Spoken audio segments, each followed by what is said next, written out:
Hello and welcome to Always Bored, Never Boring.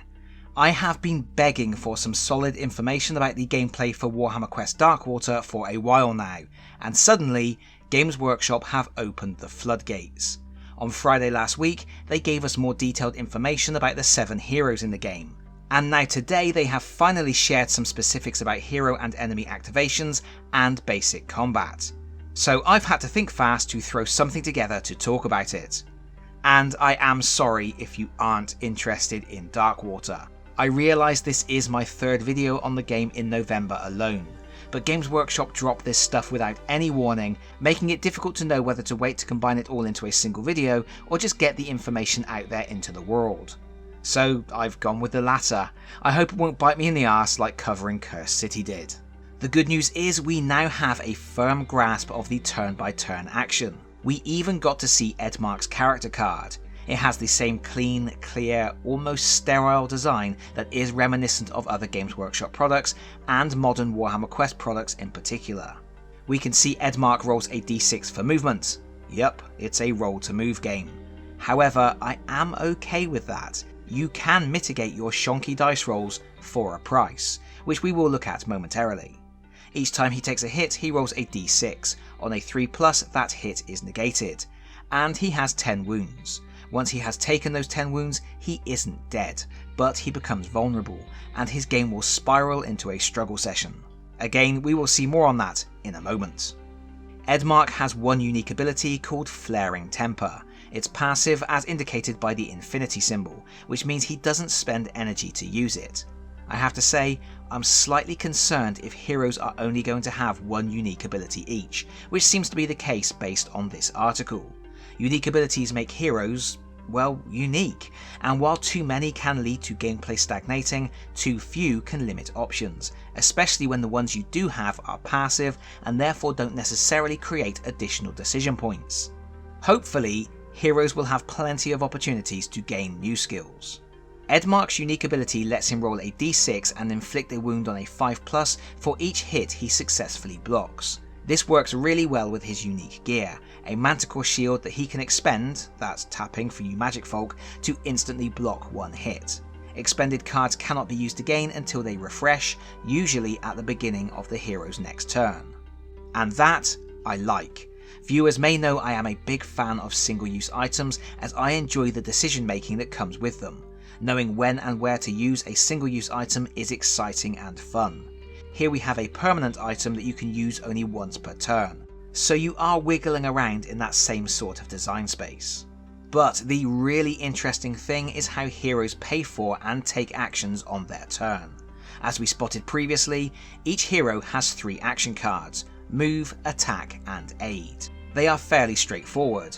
If you want to attack, this may surprise you, you use the attack action. You roll the number of dice indicated on your character sheet and compare each individual dice score to the hit value for that attack.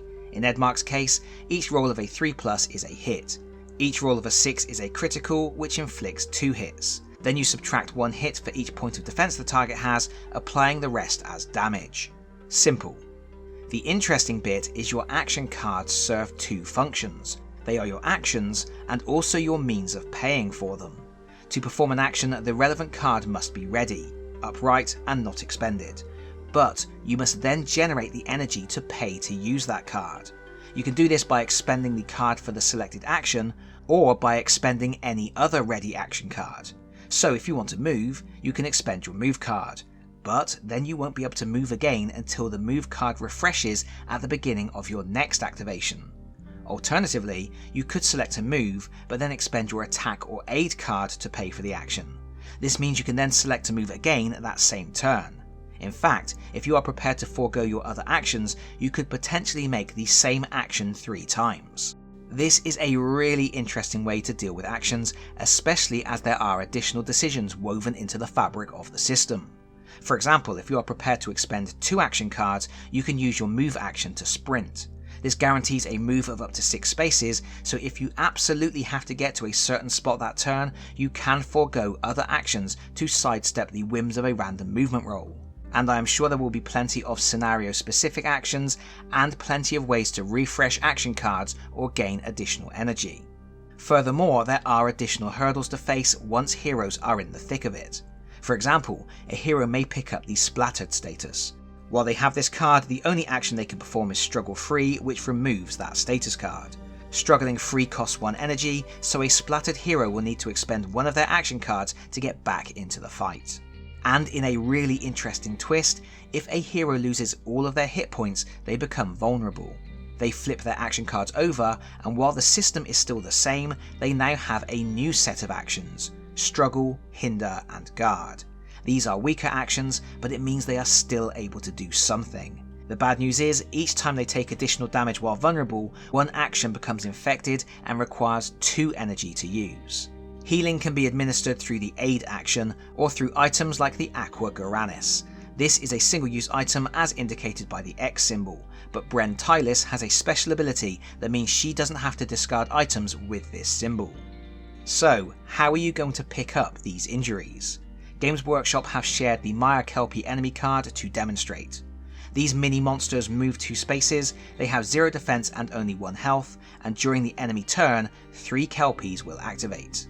They have a single attack option that allows them to strike from up to 2 spaces away. They roll 1 dice, hitting on a 4+ and critting on a 6+.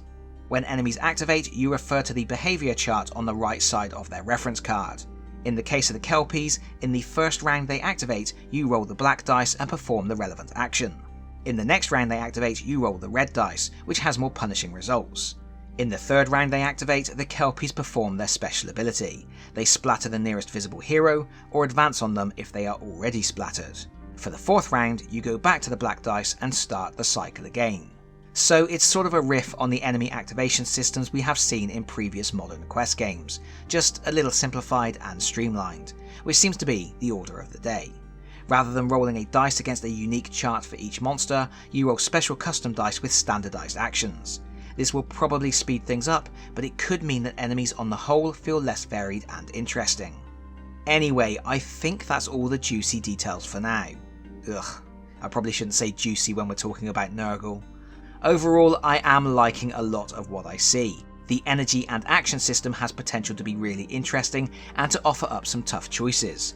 To begin with, when everyone is healthy, Aid is going to be an easy card to spend for energy, giving you multiple options to attack and move each round.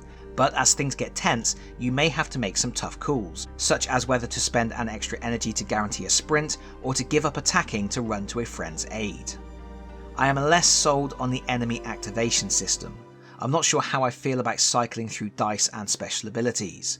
While I am sure each enemy type will have its own behaviour pattern, tougher monsters will probably only use red dice, bosses will probably more frequently trigger their specials, it still feels a bit regimented. Similarly, even though one face on each of the dice will trigger an enemy's special ability, I feel there is a risk a lot of the enemies may end up feeling like they are just going to rush towards you and hit you with something.